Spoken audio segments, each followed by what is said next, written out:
Hello दोस्तों, back to basics. मैंने already ऐसी 2 वीडियोस बना रखी हैं जहां पर मैंने एक वीडियो में बात करी है सीए फाउंडेशन के कोर्स की, कैसे आपको उसको पढ़ना चाहिए, क्या पासिंग परसेंटेज रहता है, क्या मार्क्स अलोकेशन होते हैं। और एक वीडियो में मैंने बता रखा है कि 11 12 के साथ आपको सीए फाउंडेशन की पढ़ाई कैसे करनी चाहिए। और एक और वीडियो इसी कैटेगरी में ऐड होने वाली है, वो है ये, जिसमें मैं सब कुछ बात करूंगा जो आपको जानना चाहिए, जहां पर आप सब्जेक्ट में क्या क्या टॉपिक्स पढ़ने वाले हैं और आप 11 12 में या फिर सीए फाउंडेशन ऑलरेडी कर रहे हैं तो आप उसको कैसे इंटीग्रेट कर सकते हैं। तो चलो शुरुआत करते हैं। और लास्ट में आपके लिए, if you are CA foundation student या फिर 11 12 की आप पढ़ाई कर रहे हैं तो आपके लिए गिफ्ट भी है, तो do not miss the ending.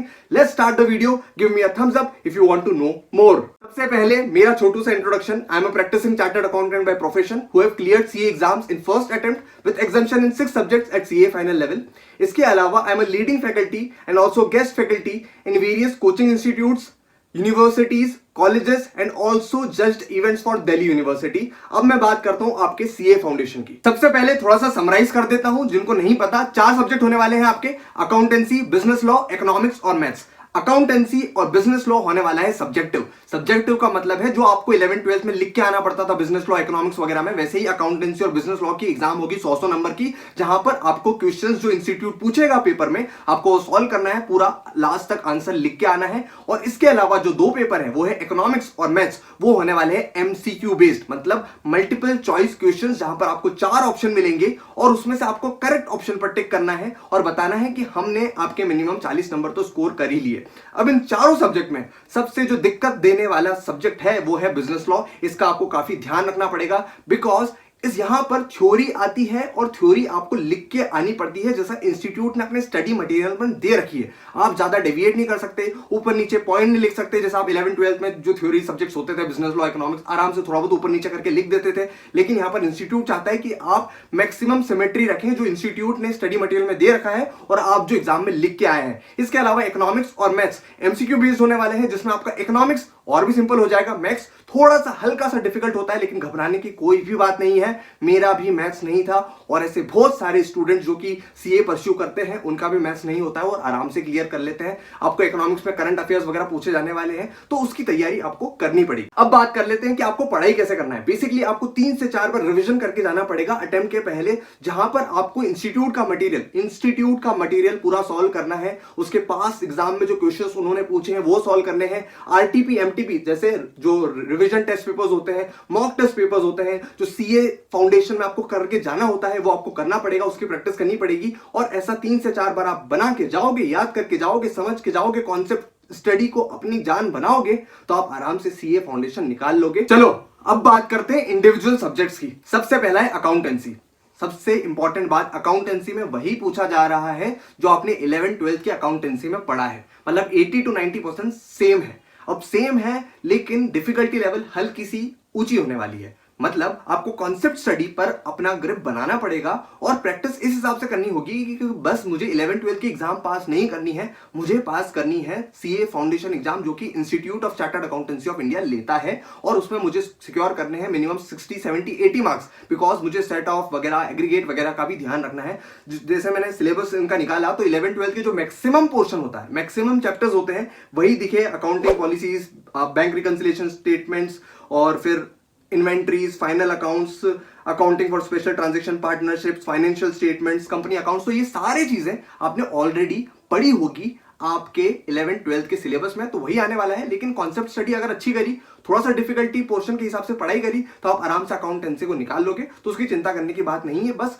Concept सारे ध्यान रखने हैं 11 12 के साथ। अब दूसरा आपके सामने आता है business law and business correspondence. अब सबसे इंपॉर्टेंट बात कि आपका बिजनेस लॉ, बिजनेस करस्पॉन्डेंस 11 12 का बिजनेस स्टडीज नहीं है, चीजें बहुत डिफरेंट होने वाली है। यहाँ पे हो सकता है स्लाइड पोर्शन जो आपने बिजनेस स्टडीज में पढ़ रखा है वो बिजनेस करस्पॉन्डेंस में आ जाए, उसके अलावा चीजें सारी डिफरेंट है। बिजनेस लॉ में स्पेसिफिकली जो कि 60 नंबर का आएगा, उसमें डिफरेंट लॉज आपको पढ़ाए जाएंगे, जैसे कॉन्ट्रैक्ट एक्ट, कॉन्ट्रैक्ट कैसे होता है, एग्रीमेंट क्या होता है, बाइंडिंग क्या होती है, sale of goods act, sale कैसे करते हैं, क्या क्या एग्रीमेंट्स होते हैं, क्या डॉक्यूमेंट्स होते हैं, क्या प्रोसीजर्स होती है, पेनल्टीज क्या होती है, पार्टनरशिप एक्ट, आपने पार्टनरशिप एक्ट थोड़ा सा पढ़ा होगा आपके अकाउंट्स में, लेकिन यहां पर डिटेल में आपको पढ़ाया जाएगा पार्टनरशिप की terms and conditions, partnership deed और अलग अलग एग्रीमेंट्स। इसके बाद एलएलपी एक्ट और कंपनीज एक्ट थोड़ा बहुत आपको इसमें पढ़ाया जाएगा बिजनेस लॉ में। तो आप इसके लिए क्या कर सकते हो, आप इंस्टीट्यूट की साइट पर जाकर डाउनलोड कर सकते हो उनका स्टडी मटेरियल और धीरे धीरे उसको रिफर करके कुछ वीडियोस यूट्यूब पर देखकर और अपने फ्री टाइम में जब आप 11th-12th की पढ़ाई कर रहे हो तो साथ में इसको भी ले सकते हो। इसके अलावा बिजनेस करस्पॉन्डेंस है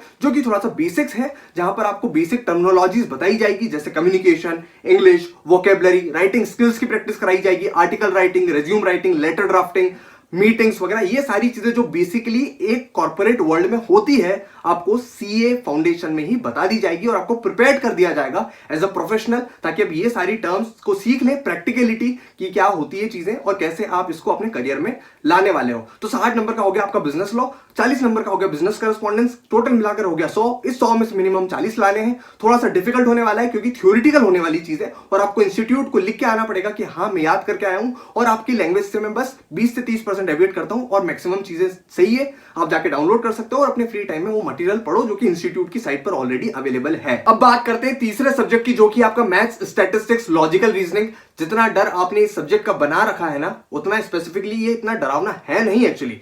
मैथ्स आपका आने वाला है 40 नंबर का, जहां आपको बहुत सारी ऐसी चीजें सीखने को मिलेगी जो आपने अभी तक नहीं सीखी होगी। Time value of money, ratios, inequalities, linear inequalities, और ये जो कुछ टॉपिक्स मैंने अभी बात कर रहे हैं ना, ये तो आपने 10th के पहले ही पढ़ लिए हैं। ये 11th-12th में अलग से नहीं पढ़ाए जाते, 10th तक ही आपने ये सारे टॉपिक्स कवर कर चुके हैं। 11th-12th में कुछ टॉपिक्स होते हैं जो कि सीए फाउंडेशन में पूछे जाते हैं, जैसे permutation, combination, sets, relation, differential calculation, लेकिन ये भी इतने डिफिकल्ट नहीं होते कि आप सीए फाउंडेशन में पढ़ के पास नहीं हो सकते। आप आराम से पास हो सकते हो और बहुत सारे स्टूडेंट्स जो मैथ्स नहीं लेते हैं 11th-12th में वो आराम से ही क्लियर कर लेते हैं। इसके बाद क्योंकि ये 40 नंबर के आने वाले हैं, इसके बाद लॉजिकल रीजनिंग आने वाली है जहां पर आपको number series, direct test, seating arrangement, blood relation, ये जो कॉमन लॉजिकल रीजनिंग वाले जो क्वेश्चंस होते हैं, जो चैप्टर्स होते हैं, जो पार्ट्स होते हैं, आपको पढ़ाए जाएंगे। इसके अलावा आप स्टैटिस्टिक्स जो कि आप इकोनॉमिक्स में भी पढ़ते हो, 11th-12th के, वो भी आने वाली, probability, index number, statistical description, और ये सारी चीजें सब मिलाकर 100 नंबर की होने वाली है। और इस 100 नंबर में आपको जैसा मैंने बताया 40 लाने हैं, लेकिन एग्रीगेट का ध्यान रखें जिसमें आपको 50% मतलब 200 नंबर लाने हैं। इतना डिफिकल्ट नहीं है, आराम से प्रैक्टिस करनी पड़ेगी। मैथ्स की सबसे ज्यादा प्रैक्टिस की जरूरत है क्योंकि यहां पर आपको कैलकुलेटर का गेम है। कैलकुलेटर अभी से खरीद लो, थोड़ा चलाना सीखो उसको और इंस्टीट्यूट की साइट पर जाकर कोर्स डाउनलोड कर लो, उसको धीरे धीरे प्रैक्टिस करो और अपनी ग्रिप स्ट्रॉन्ग करते जाओ। अब बात करते हैं चौथे और आखिरी सब्जेक्ट की जो कि है इकोनॉमिक्स।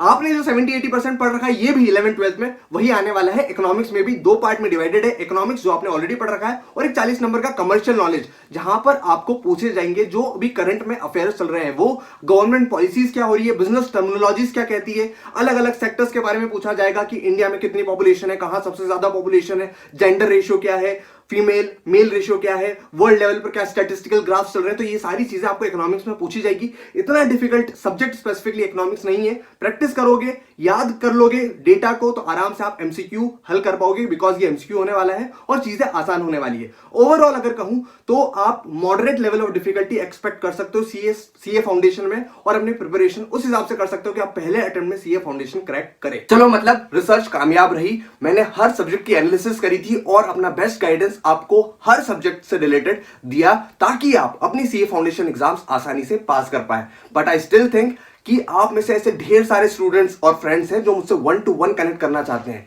देखिए, इंस्टाग्राम पर ढेर सारे मैसेजेस रखे होते हैं जिसका रिप्लाई करना मेरे बस में नहीं है, बिकॉज हर दिन 100 से ज्यादा मैसेजेस मैं बैठकर रिप्लाई करूं पॉसिबल ही नहीं होता। मैं कुछ रिप्लाई कर भी पाता हूं, कुछ रिप्लाई नहीं भी कर पाता हूं। इसीलिए मैं आ रहा हूं with my personalised mentorship programme, जहां मैं आपसे 1-to-1 कनेक्ट करूं और आपके सारे डाउट्स रिलेटेड टू स्टडीज या फिर related to personal issues resolve करूं और आपके डिसीजन मेकिंग में आपकी हेल्प करूं।